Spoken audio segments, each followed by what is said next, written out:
नमस्कार दोस्तों, मैं रौनक ओझा आप सभी का एक बार फिर एक और नए फ्रेश वीडियो में बहुत बहुत स्वागत करता हूं। दोस्तों, आज के वीडियो का टॉपिक एक ऐसे सेक्टर के बारे में है जो सेक्टर अगर इस देश में काम करना बंद कर दे तो शायद ये देश गूंगा हो जाएगा।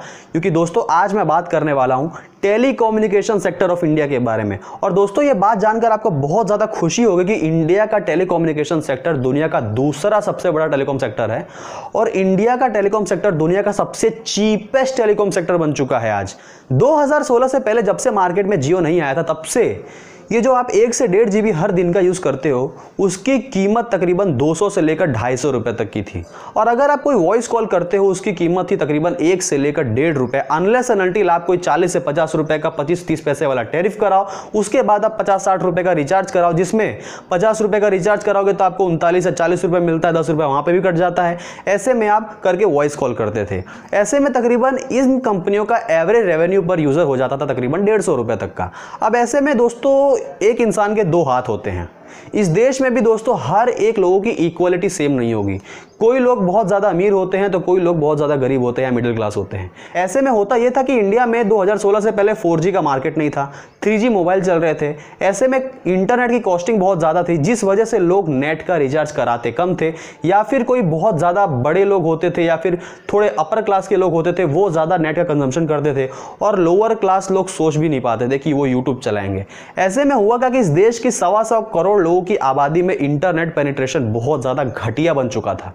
ऐसे में हुआ क्या कि 2.5 लाख करोड़ की इन्वेस्टमेंट के साथ मुकेश अंबानी ने जियो लॉन्च कर दिया और अपना खुद का ऑप्टिकल फाइबर केबल बिछा डाला, जिस वजह से यह हुआ कि जो ये टेलीकॉम कंपनियों को ये इंटरनेट की कॉस्टिंग आती है वो बहुत ज़्यादा नेग्लिजिबल हो गई। और ये कॉस्टिंग सिर्फ जियो के लिए हुई क्योंकि जियो ने अपना टेलीकॉम सेक्टर का ऑप्टिकल फाइबर बिछा दिया। अब ऐसे में हुआ क्या कि ये सारी कंपनियां जैसे Vodafone, Idea, Airtel, Telenor, MTS, Aircel, Tata tele service, Tata Docomo, कई सारे और भी कंपनियां आप ले लो, इन सारी कंपनियों के दिवालिये निकल गए। कई सारी कंपनियां मर्ज होने लगी। जैसे एयरटेल ने टेलीनॉर और टाटा टेली सर्विस को खरीदा, फिर वोडाफोन ने आइडिया के साथ मर्जर किया, आरकॉम ने एयरसेल के साथ मर्जर किया। ऐसे में कई सारी कंपनियों ने एक दूसरे के साथ मर्जर किया। वैसे में दोस्तों मैं आपको बता दूं कि ये जो 2.5 लाख करोड़ रुपए का इन्वेस्टमेंट रिलायंस ने किया है, इसमें कई लोगों का यह कहना है कि देश की सरकार ने बहुत ज़्यादा मदद किया है।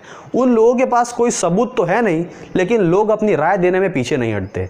ऐसे में होता क्या है कि 2.5 लाख करोड़ रुपए का इन्वेस्टमेंट मैं आपको बता दूं तो उस इन्वेस्टमेंट पे दोस्तों रिलायंस का तकरीबन डेप्थ है तकरीबन 2.5 लाख से 3 लाख करोड़ रुपए का, जो अगर वोडाफोन, आइडिया, एयरटेल के डेप्थ को मिला भी दिया जाए तो भी उतना डेप्थ होता नहीं है। अब ऐसे में हुआ क्या कि ये जो 2.5 लाख करोड़ रुपए का जियो को सेटअप करने में इन्वेस्टमेंट किया गया वो सारा पैसा डेप्थ के जरिए रेस किया गया था, मतलब कर्ज लेकर रेस किया गया था रिलायंस इंडस्ट्रीज लिमिटेड द्वारा। अब इसमें मेन फंडा क्या है कि ये जो अगर टेलीकॉम सेक्टर की कंपनियां बाकी जो देश में चल रही थी वो बहुत ज्यादा अंधाधुंध पैसा कमा रही थी। ऐसे में ये सारी कंपनियां जो आज इस पोजीशन पे आ चुकी हैं वो शायद इस पोजीशन पे आ नहीं सकती थी और जियो के लिए इस मार्केट को कॉम्पिटिट करना बहुत ज्यादा मुश्किल हो जाता। क्योंकि अगर मैं 2016 से पहले इन कंपनियों के बैलेंस शीट देख लूं तो इन कंपनियों ने तकरीबन 2000 करोड़, 5000 करोड़, 10,000 करोड़, 7-8 हजार करोड़ रुपए का रेवेन्यू जनरेट किया है। आज कई सारी कंपनियों ने मर्जर किया, जैसे वोडाफोन, आइडिया ने एक दूसरे के साथ मर्जर किया, एयरटेल ने कई सारी कंपनियों के साथ मर्जर किया, आरकॉम ने मर्जर किया। ये मर्जर अगर पहले हो गया होता या फिर अगर नहीं भी हुआ होता तो शायद एयरटेल और वोडाफोन, आइडिया और आरकॉम की इतनी कैपेबिलिटी थी कि वो अपना खुद का ऑप्टिकल फाइबर बिछा सके और ये कॉस्टिंग को जीरो कर सके। लेकिन ये सारी कंपनियों ने जो प्रॉफिट कमाया वो डिविडेंड के तौर पर सबको दे दिया। ये कंपनियों का डिविडेंड यील्ड बहुत ज़्यादा था। ये कंपनियों ने जितना प्रॉफिट कमाया सारा डिविडेंड के चक्कर में सारे इन्वेस्टर्स को दे डाला। ऐसे में होता क्या कि इन्वेस्टर्स का भी प्रेशर होगा कि हमको पैसा चाहिए। दूसरी बात, मैनेजमेंट डिसाइड करती है कि कितना इन्वेस्टमेंट करना है, कितना डिविडेंड देना है। ऐसे में दोस्तों अगर इस डिविडेंड को एक अच्छे डायरेक्शन में यूज़ किया गया होता तो शायद ये सारी कंपनियों पे इतना कर्ज भी ना आता और शायद ये कंपनी आज जिस पोजीशन पे पहुंच चुकी हैं वो पोजीशन पे आ भी नहीं पाती और शायद ये कंपनियां खुद का ऑप्टिकल फाइबर बिछा सकती थी और शायद ये कंपनियां मार्केट में अभी तक अपना एक प्रॉफिटेबल बिजनेस सेटअप कर सकती थी। लेकिन ये सारी कंपनियां अपने डिविडेंड को सही तरह से यूज नहीं कर पाए। अब दोस्तों मैं आपको एक छोटी सी बात बताना चाहता हूं। आज कुछ सालों से मैं जब से मार्केट में आया हूं तब से मैंने कई सारी कंपनियों के बारे में पढ़ा है, कई सारी कंपनियों के बारे में एनालाइज किया है। ऐसे में मेरी उम्र कुछ ज़्यादा नहीं है या मेरा एक्सपीरियंस कुछ ज़्यादा नहीं है, लेकिन मैंने जितना भी ज्ञान लिया है मार्केट से वहाँ से मुझे एक बात पता चल गया है कि जितनी भी कंपनियों ने आज, इनफैक्ट इंडिया की नहीं बल्कि पूरी दुनिया की जितनी भी कंपनियों ने अपने डिविडेंड का सही इस्तेमाल कर लिया वो कंपनियों को किसी का बाप भी हिला नहीं सकता। आज बर्कशायर हैथवे को देख लो, आज तक उस कंपनी ने डिविडेंड नहीं दिया और आज वो किस पोजीशन पे जा चुकी है। आज आप डीमार्ट को देख लो, डीमार्ट ने आज तक डिविडेंड नहीं दिया, आज वो कंपनी 1.5 लाख करोड़ से ऊपर की हो चुकी है। अब दोस्तों ऐसे में हो क्या रहा है, ये जो आरकॉम आज बैंकक्रप्ट हो चुकी है, ये कंपनी का अगर मैं 2016 से पहले का प्रॉफिट देख लूं तो ये कंपनी का प्रॉफिट तकरीबन 5 से लेकर 7,000 करोड़ रुपए का था। ये कंपनी अनिल अंबानी ग्रुप की शान थी जो आज बैंकक्रप्ट हो चुकी है। ऐसे में कई सारी कंपनियों ने बहुत ज़्यादा केयरलेसनेस भी दिखा इंडिया के मार्केट को लेकर। इंडिया में इनोवेशन की कमी थी जो जियो ने पूरी की। आज जियो के आने से दोस्तों कई सारे सेक्टर्स बहुत ज़्यादा उभर के आए हैं। जैसे मैं टेक सेक्टर ले लूँ, बहुत ज़्यादा उभरा है। डिजिटल सेक्टर ले लो, बहुत ज़्यादा उभरा है। जैसे कुछ एग्जांपल के बारे में बात करता हूँ। आज डिजिटल इंडिया ई कॉमर्स जैसे बिजनेस को बढ़ावा देने में बहुत सारे स्टार्टअप निकल कर आए। जैसे अगर डिजिटल पेमेंट के बारे में बात करूँ तो फ्री चार्ज, मोबीक्विक, गूगल पे, पेटीएम जैसे स्टार्टअप निकले। अगर मैं ऑनलाइन बुकिंग के बारे में बात करूँ तो आज ओला, उबर, ओयो, IRCTC, कई सारे और भी स्टार्टअप्स हो गए जो उभर कर आए। अगर मैं एजुकेशनल प्लेटफॉर्म के बारे में बात करूं तो अनअकैडमी, बायजूस जैसे स्टार्टअप निकल कर आए। अगर मैं कोई और भी सेक्टर के बारे में बात करूं तो चाहे वो छोटे बड़े IT सेक्टर भी इंडिया में एस्टैब्लिश हुए, जिस वजह से आज इंडिया में लॉकडाउन मचा हुआ है तो भी आज जियो के जरिए वर्क फ्रॉम होम की कैपेबिलिटी हमारे देश के लोगों में है कि वो कर सकते हैं। ऐसे में दोस्तों इतना ही नहीं हुआ, ये जियो के आने से ये सारे सेक्टर्स तो उभरे ही, और 2017 के बाद से इस देश के स्टार्टअप की फंडिंग इतनी ज्यादा हो गई है कि पूछो मत। आज मैं छोटा सा कैलकुलेशन आपको बताता हूं। स्विगी और जोमेटो की वैल्यूएशंस के बारे में बात करूं तो ये दोनों की वैल्यूएशन हो जाती है तकरीबन 50,000 करोड़ का। इसमें मैं अगर ओयो का वैल्यूएशन ऐड कर दूं तो ये तकरीबन हो जाएगा 1,20,000 करोड़ का। इतना ही नहीं, इसमें मैं अगर पेटीएम का वैल्यूएशन भी ऐड कर देता हूं तो तकरीबन ये आंकड़ा पहुंचता है 2,20,000 करोड़ का। अभी थोड़ा सा और रुक जाओ, इसमें मैं अगर बायजूस का भी वैल्यूएशन ऐड कर दूं तो ये आंकड़ा पहुंच जाता है तकरीबन 3 लाख करोड़ का। अभी थोड़ा और ठंड रखो, इसमें मैं अगर फ्लिपकार्ट का वैल्यूएशन भी ऐड कर दूं तो तकरीबन ये आंकड़ा पहुंचता है 4.5 लाख करोड़ का। और ये सिर्फ मैंने 2-4 स्टार्टअप के बारे में बात किया, ये 4-5 स्टार्टअप ने मिलकर 4.5 लाख करोड़ की फंडिंग उठा ली मार्केट से 2017 के बाद से। ये स्टार्टअप सारे 2017 से पहले आए थे, लेकिन फंडिंग इन लोग की 2017 के बाद से हुई, जब से इंडिया में डिजिटल सर्विस का बढ़ावा हुआ। ई कॉमर्स का प्लेटफॉर्म हो, IT सेक्टर का प्लेटफॉर्म हो, ऑनलाइन बुकिंग का प्लेटफॉर्म हो, हर एक सेक्टर में जियो के जरिए मार्केट बहुत ज्यादा बढ़ा है। IT सेक्टर में बहुत ज्यादा ग्रोथ हुई है, जिस वजह से इंडिया की GDP भी दोस्तों बहुत ज्यादा उभर कर आई है। ऐसे में कई सारे मंदबुद्धियों का यह कहना है कि इस देश की सरकार ने जियो को मदद किया कि वो अपना सेटअप कर सके बिजनेस इंडिया में। अब ये बात तो दोस्तों मेरे को हजम तो होती नहीं है कि सरकार ने मदद की, क्योंकि दोस्तों इस देश की सरकार कोई बेवकूफ़ नहीं है, या फिर इस देश का सुप्रीम कोर्ट कोई बेवकूफ़ नहीं है जो ऐसा ही कुछ भी करने देगा।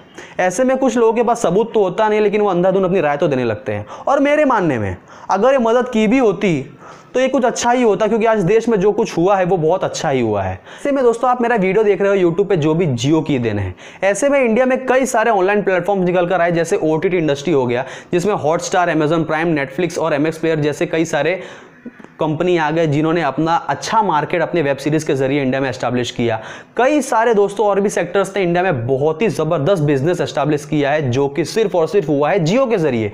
मतलब एक टेलीकॉम सेक्टर में डिस्ट्रप्शन आने से कई सारे सेक्टर्स उभर के आए, और ये टेलीकॉम सेक्टर दोस्तों गवर्नमेंट की बेवकूफ़ी की वजह से भी निकला है, क्योंकि आज इंडिया में कई सारी कंपनियां बंद हो चुकी हैं। इंडिया में सिर्फ और सिर्फ 3 कंपनियों का बोलबाला है, वो है एयरटेल, वोडाफोन आइडिया और जियो का।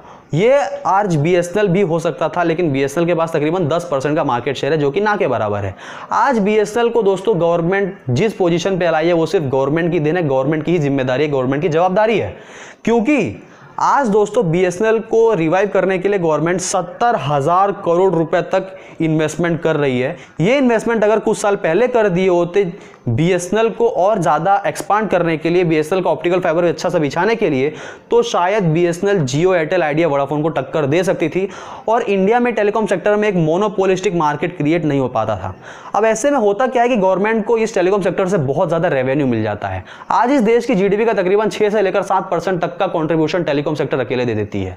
ऐसे में हुआ क्या कि इंडिया में अगर मोनोपोलिस्टिक मार्केट हो गया तो जो आप जितनी फायदे आप ये टेलीकॉम सेक्टर के जरिए उठा रहे हो वो शायद अकेला मोटा भाई ले जाएगा अपना। क्योंकि दोस्तों ध्यान देना, अगर बिजनेस में कंपटीशन चलता रहता है तो शायद ये कंज्यूमर का ही फायदा है। क्योंकि आप मान लो कि जियो 2016 के बाद आया तो 6 महीने तक फ्री सर्विस थी, लेकिन उसके बाद जियो ने पर मंथ 300 रुपीज़ चार्ज करना शुरू किया था, जो सक्सेसफुल नहीं हो पाया। इसीलिए 300 में 3 महीने की सर्विस देना उन लोगों ने चालू किया। मतलब जियो का पहले से ही प्लान था कि वो लोगों से 300 रुपये से स्टार्ट कर करके 500, 600, 700 रुपये तक महीना वसूलेंगे। मतलब आप समझ लो कि जियो के स्टार्टिंग से ही जियो का कैसा मोटिव रहा है। अब दोस्तों ये AGR के मामले में भी दोस्तों बहुत ज़्यादा पॉलिटिक्स हो रही है। ऐसे में होता क्या है कि इस देश के फिस्कल डेफिसिट बहुत ज़्यादा हो चुकी है, और ये कोई 1-2 हज़ार 5,000 करोड़ की बात नहीं है, ये 1.25 लाख करोड़ रुपए की रकम है। ऐसे में होता क्या है कि ये टेलीकॉम सेक्टर की कंपनियां जिनके पास तकरीबन 1.25 लाख करोड़ का लोन है, कई सारा और भी कर्ज है, मार्केट में इनको और ज़्यादा एक्सपांशन करना है और इनके 20-25 हज़ार एम्प्लॉयज़ उनको सैलरी देनी है और 5G के स्पेक्ट्रम भी खरीदने हैं। उसके साथ साथ 1.25 लाख करोड़ का इनको AGR का बकाया भी 3 महीने में चुकाना है। ये कहाँ से करेंगी? ये सारी कंपनियां बैंकरप्ट हो जाएंगी। ऐसे में गवर्नमेंट इनको मोहलत नहीं देती है। ये होता है कि 3 महीने में हमारा पैसा लेके आओ, ताकि ये लोग अपनी सरकार बचा सके इस देश का फिस्कल डेफिसिट कम करके। क्योंकि ये जो पैसे आएंगे ये टैक्स पेयर का पैसा है, गवर्नमेंट ये कहती है। हम भी मानते हैं कि ये टैक्स पेयर का पैसा है, लेकिन अगर वो टैक्स पेयर के पैसे लेने के चक्कर में अगर ये वोडाफोन आइडिया बैंकरप्ट हो गई तो शायद 20,000 लोगों की नौकरी खतरे में आ जाएगी, इनफैक्ट खत्म हो जाएगी। ऐसे में होगा क्या कि 20,000 लोग अगर सड़क पे आ गए तो उन लोगों को नौकरी कौन देगा? उन लोगों के खर्च करने से देश की GDP उल्टा बढ़ती थी, अब वो भी कम हो गई। ऐसे में दोस्तों देश को भी बहुत ज़्यादा घाटा है। आज जेट एयरवेज डूबी, इसका मतलब ये नहीं कि हर एक कंपनियों की गलती से कंपनियां डूबी हैं। आज टेलीकॉम सेक्टर डूबी तो दोस्तों इसमें टेलीकॉम सेक्टर कंपनियों की भी गलती है तो गवर्नमेंट की भी गलती है। आज गवर्नमेंट स्पेक्ट्रम फीस वसूलती है, लाइसेंस फीस वसूलती है, AGR का बकाया वसूलती है। हर एक जगह से गवर्नमेंट की कमाई हो रही है, हर एक सेक्टर से गवर्नमेंट अच्छा कमा रही है। टेलीकॉम सेक्टर जिसमें बहुत मजबूत सेक्टर निकल के आया है। क्योंकि दोस्तों एक हाथ में अगर आप 1.25 लाख करोड़ रुपया टैक्स पेयर का पैसा इन कंपनियों से वसूलते हो तो आप 70,000 करोड़ रुपया BSNL को रिवाइव करने में टैक्स पेयर का पैसा बर्बाद भी कर रहे हो। ये कौन जवाब देगा? ऐसे में दोस्तों ये पॉलिटिक्स बहुत ज़्यादा खराब है। आज गवर्नमेंट कहती है कि 2-3 साल में हम BSNL को प्रॉफिटेबल बना देंगे। अरे भाई साहब 9-10 हज़ार करोड़ का लॉस है, वो कंपनी प्रॉफिटेबल बनेगी? अभी हाल ही में उसका 4G लॉन्च हुआ है, अभी 5G का स्पेक्ट्रम खरीदेगी ये कंपनी। ऐसे में दोस्तों BSNL का मार्केट शेयर बहुत ज़्यादा खराब होने वाला है आने वाले सेक्टर में, और BSNL तबाह हो जाने वाली है। लेकिन गवर्नमेंट को यह भी उम्मीद है कि BSNL प्रॉफिटेबल बनेगी और अंधाधुंध इसमें टैक्स पेयर्स का पैसा डूबने वाला है। ऐसे में दोस्तों टेलीकॉम सेक्टर को बचाना इस देश की बहुत बड़ी जवाबदारी है। मैं उम्मीद करता हूं कि दोस्तों देश की सरकार कुछ करेगी कि ये टेलीकॉम सेक्टर की कंपनियां बच सके।